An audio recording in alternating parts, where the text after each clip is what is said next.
بسم اللہ الرحمن الرحیم۔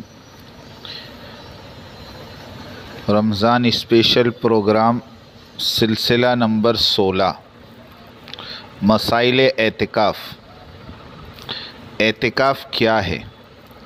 روزے کے ذریعے انسان کی نفسیات کو اعتدال پر لا کر اسے شریعت کے تقاضے پورا کرنے کے لائق بنایا تھا۔ اب اس نے جب اس طریقے پر 20 دن گزار دیے اور گویا روحانی دور کا ایک نصاب یعنی کورس پورا ہو گیا، تو اب خدائے پاک نے یہ چاہا کہ میرا بندہ میرے سوا تمام مخلوقات سے غیر ضروری میل جول ترک کر کے میرے ہی در پر آ پڑے اور میرے سوا اس کو کسی سے کسی قسم کا کوئی تعلق نہ رہے۔ روزے میں محبوب بیوی کو صرف دن کے لیے چھڑایا تھا، جب بندہ اس میں پورا اترا تو اب دن رات اس سے الگ کر کے اس کی تمام تنہائیاں اپنے لیے مخصوص کر لیں اور فرما دیا کہ کھانا پینا لیٹنا سونا سب ہمارے ہی در پر کرو، اور ہماری جو یاد اب تک دنیا کے کام دھندوں میں لگ کر کرتے تھے، اب وہ سب سے الگ تھلگ ہمارے عبادت خانے ہی میں ہوا کرے گی، تاکہ دنیا کے گندے ماحول سے یکسو ہو کر دل و دماغ میں ہماری محبت خوب رچ بس جائے، اور تمہارے دل کی دنیا پر اب حکومت رہے تو صرف ایک اللہ واحد قہار کی۔ معتکف کی مثال اس شخص کی سی ہے کہ کسی کے در پر جا پڑے کہ اتنی میری درخواست قبول نہ ہو ٹلنے کا نہیں، نکل جائے دم تیرے قدموں کے نیچے، یہی دل کی حسرت یہی آرزو ہے۔ اگر حقیقتاً یہی حال ہو تو سخت سے سخت دل والا بھی پسیجتا ہے، اور اللہ جل شانہ کی کریم ذات تو بخشش کے لیے بہانہ ڈھونڈتی ہے بلکہ بے بہانہ رحمت فرماتے ہیں۔ اس لیے جب کوئی شخص اللہ کے دروازے پر دنیا سے منقطع ہو کر جا پڑے تو اس کے نوازے جانے میں کیا تأمل ہو سکتا ہے، اور اللہ جل شانہ جس کا اکرام فرما دے اس کے بھرپور خزانوں کا کون بیان کر سکتا ہے۔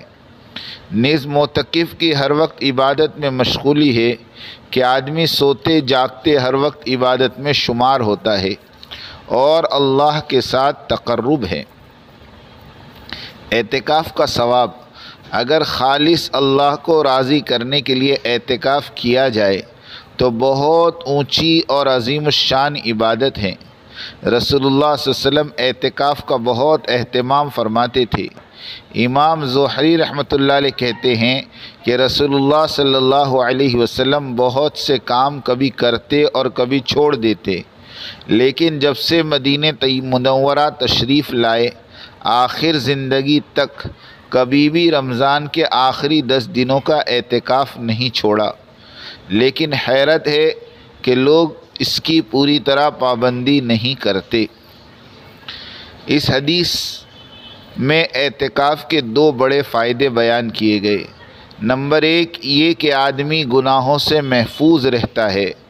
ظاہر ہے کہ آدمی جہاں بھی بیٹھتا ہے ہر طرح کے لوگوں سے سابقہ پڑتا ہے، اور پھر دنیا بھر کے قصے قضیے پیش آتے ہیں جن میں جھوٹ سچ غیبت بہتان ضرور ہوتا ہے۔ بچتے بچتے بھی آدمی اپنے ماحول کے اثرات سے بہت کم محفوظ رہتا ہے، لیکن مسجد میں بیٹھ کر آدمی ان تمام جھگڑوں سے بچ جاتا ہے۔ اور دوسری بڑے پتے کی بات یہ ہاتھ لگی کہ بہت سی نیکیوں کا ثواب بغیر کیے بھی مفت میں مل جاتا ہے۔ حقیقت یہ ہے کہ خدائے پاک دینے کے لیے بہانے ڈھونڈتے ہیں کہ کوئی بہانہ مل جائے تو اپنے بندے کو نواز دوں۔